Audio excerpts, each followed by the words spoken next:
Shalom u'bracha to the Gan Za'ilam. I want to welcome you back. Personally, I want to personally welcome you back. Okay, so welcome everybody to Shnayim Yomi. We are in Parshas Vayeishev, and we're by Sheni. So what's going on over here? So we just finished saying, Va'aviv shamar es hadavar.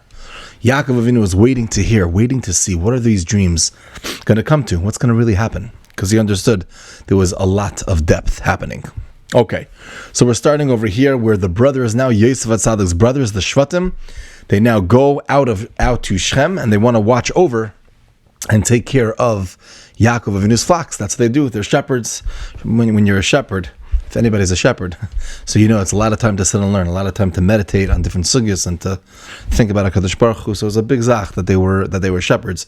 But anyways, they went out and Yaakov now sends Yosef to check on his brothers. Remember, they traveled out. This is a while away. So he now sends Yosef.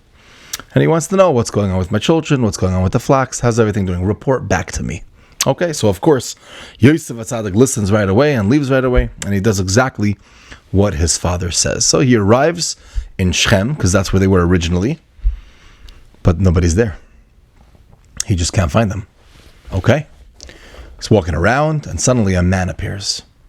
Now, who is this man? So we all know from Rashi that this is Malach Gavriel, and there is a lot of depth happening in this conversation that they have together. But for us right now, what we need, he comes over and he basically just guides Yosef to a place called Daisen where he's going to go, and he is going to find his brothers. Okay, so he travels there.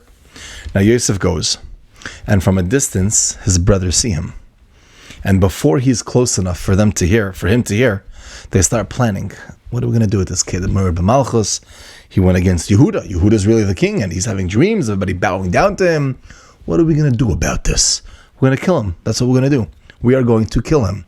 Now remember, we're talking about the Shvatim, so it's not just like a person with regular anger problems.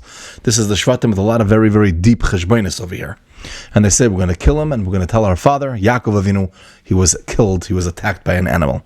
Now Reuven is the oldest of all the Shvatim. He steps in to save his life, and he says, no, we're not going to shed blood. Rather, we're going to throw him into a bar, into a pit, and let him die on his own. That's what he told them. Now we know that deep down he planned on coming and saving him later. And this is where the Aliyah ends. Now I just want to point out one thing that's very, very important for all of us to know, and that is, if Reuven would have known, this is brought down in Chazal, if Reuven would have known that it was all going to be written down in the Torah, and we're all going to be learning about it. And it was like, it's really written down what you would have done. What did you do? Let's hear the story. What did he do? What was his decision in this and that? If he would have known, he would have literally picked up Yosef and carried him back to his father on his shoulders. Because what do you mean? It's being written in the Torah. Sometimes, as we go through life, we forget that there's books being written about us. In Shemayim, every action that we do is written down. And sometimes we're going to say, like, if I would have known that Hashem was really watching every single thing, if I would have known it would have been written in a book, if I'm going to do this or not do this or that or whatever it is, I would have done it so differently. So just know that that's what's happening.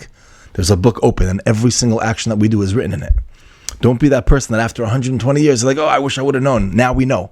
We know our lives have value and everything is significant. Everything that we do, at least in the eyes of Hashem. So let's try to make decisions properly. Let's try to do the right thing to make Hashem proud.